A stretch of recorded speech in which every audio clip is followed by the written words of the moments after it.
श्री परमात्मने नमः। सूत्र 16। यह संसार तुझ में व्याप्त है, तुझी में पिरोया है, अर्थात तू चैतन्य स्वरूप है, अतः क्षुद्र चित्त को मत प्राप्त हो। अष्टावक्र इसमें आत्मा का स्वरूप दिखाते हुए संसार से उसका संबंध स्थापित करते हुए राजा जनक से कहते हैं कि तू स्वयं आत्मा है, स्वयं ब्रह्म है एवं यह संसार तेरी अभिव्यक्ति मात्र है। यह संसार तेरे से व्याप्त है, इसका हर कण तेरा ही स्वरूप है, इसका स्पंदन तेरा ही स्पंदन है, इसकी धड़कन ही तेरी धड़कन है, इसका फैलाव तेरा ही फैलाव है, इसकी चेतना तेरी ही चेतना है, इसका सौंदर्य तेरा ही सौंदर्य है, इसकी शक्ति तेरी ही शक्ति है, सृष्टि का नियम तेरा ही नियम है। इसमें जो अनेकता दिखाई देती है उसमें एकता का सूत्र भी है। अनेकता का अर्थ भिन्नता नहीं है, क्योंकि यह सृष्टि उस ब्रह्म से भिन्न नहीं है, उस परमात्मा से भिन्न नहीं है। यही चैतन्य ब्रह्म इसके विभिन्न अवयवों को माला की भांति एक सूत्र में पिरोए हुए है। इस सृष्टि में विभिन्नताओं के बावजूद एक ही सामंजस्यपूर्ण स्थिति है, जो इसका एक रस नियम है, जिससे इसमें एक तदात्म दिखाई देता है। वह तेरे ही चैतन्य स्वरूप के कारण है, जिससे यह सृष्टि है, तू भी उसी में है। जैसे यह सृष्टि उससे भिन्न नहीं है, तू भी वही शुद्ध चैतन्य स्वरूप है। अतः तू अपने को शरीर आदि समझकर क्षुद्र चित्त को मत प्राप्त हो। इसका अर्थ है कि समस्त पदार्थों का केंद्रीय तत्व आत्मा ही है एवं आत्मा भिन्न भिन्न नहीं है, अपितु एक ही है जो सब में व्याप्त है। इसलिए सब में एक सूत्रता है। आत्मा को भिन्न भिन्न मानना तो अज्ञान है ही, किंतु अपने को शरीर मानना महा अज्ञान है, मूढ़ता है। ऐसे मूढ़ अपने को क्षुद्र चित्त हीन अनुभव करते हैं। आत्मज्ञानी अपने को हीन नहीं समझता। स्वामी रामतीर्थ इसलिए अपने को बादशाह कहते थे। सूत्र 17। तू निरपेक्ष, अपेक्षा रहित है, निर्विकार है, स्वनिर्भर है, शांति और मुक्ति का स्थान है, अगाध बुद्धि रूप है, क्षोभ शून्य है, अतः चैतन्य मात्र में निष्ठा वाला हो। अष्टावक्र राजा जनक को आत्मस्वरूप के बोध को दृढ़ करने हेतु कहते हैं कि तू आत्मा होने से निरपेक्ष है। आत्मा की कोई अपेक्षा नहीं होती, अपेक्षा मात्र शरीर और मन की है। तू विकार रहित है, भूख और प्यास प्राण के धर्म है, शोक और मोह मन के धर्म है, तथा जन्म और मरण ये देह के धर्म है।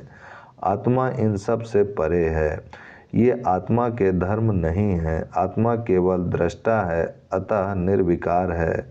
देह अध्यास के कारण ही तू अपने को विकारी समझता है। इसी के कारण तू अपने को परम मुखापेक्षी समझता है, अन्यथा तू स्वयं पर ही निराभार है। आत्मा किसी पर निर्भर नहीं है। तू आत्मस्वरूप होने से शांति और मुक्ति का स्थान है। अशांति तेरा स्वभाव ही नहीं है।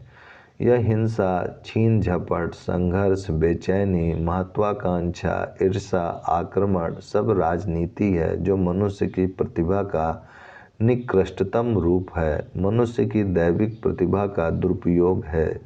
इसमें कहीं भी शांति व चैन नहीं है। राजनीति में संघर्ष ही संघर्ष है, चाहे वह धन की राजनीति हो या पद की, जिसका कोई परिणाम नहीं निकलता। शांति और मुक्ति इसमें है ही नहीं।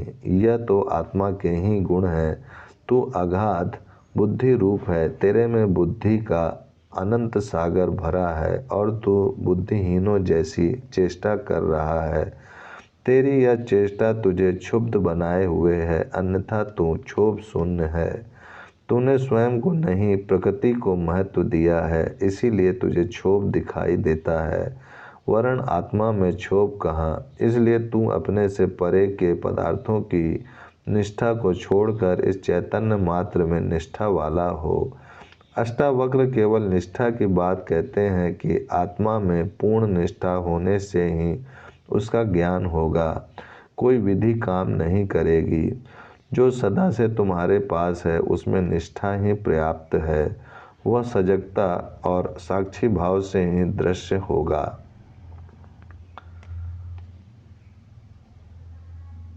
सूत्र 18। साकार को मिथ्या जान, निराकार को निश्चल स्थिर जान। इस तत्व के उपदेश से संसार में पुनः उत्पत्ति नहीं होती। इस सूत्र में अष्टावक्र पुनः जन्म का कारण बताते हुए कहते हैं कि यह निराकार और साकार, यह स्थूल और सूक्ष्म, यह जड़ और चेतन, यह सृष्टि और परमात्मा उसी परमात्म चेतन तत्व के रूप हैं। यह साकार, स्थूल, जड़, सृष्टि आदि उस निराकार सूक्ष्म तत्व की अभिव्यक्ति मात्र है। यह साकार सृष्टि जैसी दिखाई देती है वैसी है नहीं, यह उस सूक्ष्म का प्रकट एवं परिवर्तित रूप है। इसमें वास्तविकता नहीं है कुछ और तथा दिखाई कुछ और देता है। यह भ्रम तथा अध्यास है, इसीलिए मिथ्या है, क्योंकि इसका रूप गुण बदलता रहता है। आज एक रूप है, कल वह बदल कर दूसरा हो जाएगा, इसलिए उस पर भरोसा नहीं किया जा सकता। इसमें जो सुख दुख आदि का आभास होता है वह भी नित्य नहीं है, शाश्वत नहीं है एवं भिन्न भिन्न प्राणियों को भिन्न भिन्न अनुभूतियाँ होती हैं। यह सब उसकी मानसिक स्थिति के कारण है। मन भी चूँकि निरंतर बदलता रहता है, अतः वह भी विश्वास योग्य नहीं है। यह शरीर भी विश्वास योग्य नहीं है।